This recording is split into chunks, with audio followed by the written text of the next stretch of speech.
berbicara dengan Allah. Makanya itu yang harus diandalkan. Jangan mengandalkan selain Allah. Mengandalkan selain Allah misalnya mengandalkan punya teman banyak, mengandalkan punya stok banyak, ya, mengandalkan punya pelanggan banyak, mengandalkan punya karyawan yang banyak, mengandalkan punya perencanaan penjualan yang bagus. Itu termasuk mengandalkan selain Allah. Betul, orang kerja ya direncanakan, karyawannya dipilih, perencanaan pemasarannya juga dimatangkan, semuanya dipersiapkan, tetapi jangan pernah dijadikan andalan. Andalannya adalah Allah Subhanahu wa Ta'ala. Nah, enaknya andalannya Allah bagaimana? Allah yang maha kuat, Allah yang maha bisa, Allah yang punya, Allah dekat, Allah enggak ada waktu khusus. Ya kapanpun kita bisa ngobrol dengan Allah Subhanahu wa Ta'ala. Kalau dengan karyawan, nggak mudah kita mau ngobrol dengan karyawan. Ngobrol dengan karyawan aja nggak mudah, apalagi ngobrol dengan bos.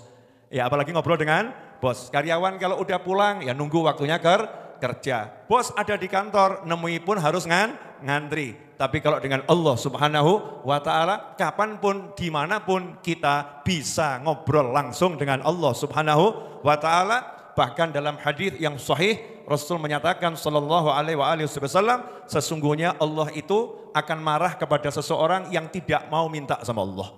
Kalau ada orang kok nggak mau minta sama Allah, Allahnya justru marah. Artinya kalau kita minta sama Allah, Allahnya senang. Maka jadi mukmin harus sering-sering minta sama Allah. Nah, mintanya sama Allah kok enak ya, nggak minta sama yang lain. Sampai-sampai dalam hadis qudsi Allah mengatakan kepada Nabi Musa alaihissalam, wahai Musa, kalau tali sandalmu putus, ya kalau tali sandalmu putus, minta sama aku.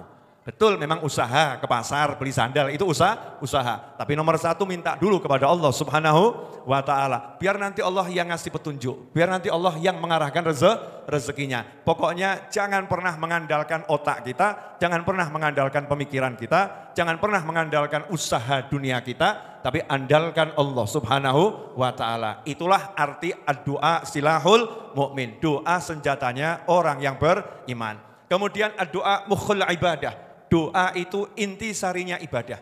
Jadi kalau ada orang ngomong, iso mau ndonga, gak iso ibadah, salah. Justru doa itu inti sari ibadah. Sholat itu isinya juga doa. Sholatnya merupakan tiangnya agama, dari awal sampai akhir isinya doa. Maka kalau kita melakukan ibadah sunnah yang namanya doa, maka itu adalah ibadah yang dicintai oleh Allah Subhanahu wa Ta'ala. Nah kurang lebih seperti itu ringkasan tentang doa. Pertanyaan saya berangkat haji kemarin salah satu gara-gara apa? Berkat doanya ibu-ibu Rebo sore. Begitu ibu doa, adzan maghrib langsung visanya beres. Ya langsung visanya beres. Berkat siapa? Doanya orang banyak. Karena itu dikatakan oleh para ulama, kita nggak pernah tahu lisan siapa yang qabul, nggak ngerti. Kita disuruh husnudzon, mungkin lisan dia qabul, mungkin lisan dia qabul, mungkin lisan dia qabul. Kita nggak pernah tahu. Makanya kita disuruh banyak-banyak minta doa dari orang lain. Dan kalau didoakan orang diyakini doanya qabul. Sampai pernah seorang ulama lagi puasa sunnah. Kemudian dengar ada orang jalan bagikan air es. Ya siang-siang bagikan air es gratis. Biasa itu ada orang bagikan air es cari pahala. Nah orang tadi berkata, siapa yang mau ambil air saya ini semoga dirahmati oleh Allah Subhanahu wa Ta'ala. Siapa yang mau ambil air saya ini semoga dirahmati oleh Allah Subhanahu wa Ta'ala. Ulama tadi langsung ambil air itu dan dia batalkan puasanya. Ya dia minum air es tadi. Maka muridnya yang tahu nanya, guru kok puasa sunnahnya dibatalkan? Jawabannya adalah puasa saya belum tentu diterima. Kalau doanya sudah pasti diterima. Dia doakan saya kalau minum dirahmati Allah. Ya sudah, ada rahmat yang sekarang kok nunggu rahmat yang nanti. Yang belum tentu saya bisa lulus sampai maghrib. Bisa jadi puasa saya nanti batal pahalanya karena amalan-amalan saya yang enggak beres. Ini saya minum udah pasti ada doanya mukmin. Semoga Allah merahmati orang yang mau minum air saya. Begini seharusnya kita meyakini doanya orang lain.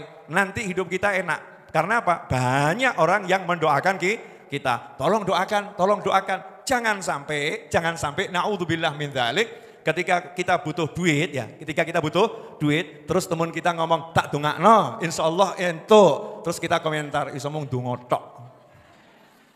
Kamu tuh bisanya cuma doa, nggak pernah kasih duit. Jangan ngomong begitu. Siapa tahu duitnya itu datang gara-gara doa di dia. Wadah itu orang yang banyak WA saya, mudah-mudahan Beb saya ikut andil doa, tak dongakno Beb, saya amin ya, amin. Alhamdulillah berkat ngamini doanya orang-orang, nyatanya ya pembangunannya beres dan terus Mbak bangun. Ya, hutangnya ya sedikit demi sedikit ya lunas karena doanya orang banyak. Dikasih yang mudah tinggal amin kok ruwetnya luar biasa. Kakek mikir, kakek protes. Nah, makanya yuk kita biasakan, kita rajin minta doa, terutama dari orang tua ya. Dari kalau istri dari suami minta doa kepada istri, anak minta doa kepada orang tua juga minta doa kepada anak. Pokoknya minta doa dari siapapun. Karena kita nggak pernah tahu dari lisan siapa doa itu dikabulkan oleh Allah Subhanahu wa taala. Dan hati-hati karena pikiranmu adalah doamu. Pikiranmu adalah doamu. Maka jangan mikir yang jelek. Kalau ada orang suka ngalami yang jelek-jelek, coba cek pikirannya jelek atau bagus. Kalau ada orang mikirnya begini, urip kok susah ya, urip kok susah, hidup kok seperti ini, hidup kok susah. Itu nanti hidupnya susah itu. Ya, yang terjadi seperti yang dia pikirkan. Kalau dia mikirnya yang enak-enak, nanti ya insya Allah hidupnya enak. Lalu mikir enak itu enak kok mikir yang susah. Saya mau nanya, mikir susah itu enak atau susah? Susah. Ngelamun enak atau enggak enak? Enak. Jadi pilih mana? Mikir enak atau mikir enggak enak? Mikir enak. Tapi faktanya banyak orang mikir yang enggak enak. Kalau kita mikir yang enak-enak itu sudah enak dan nanti akan dapat yang enak. Jazakillah khairan.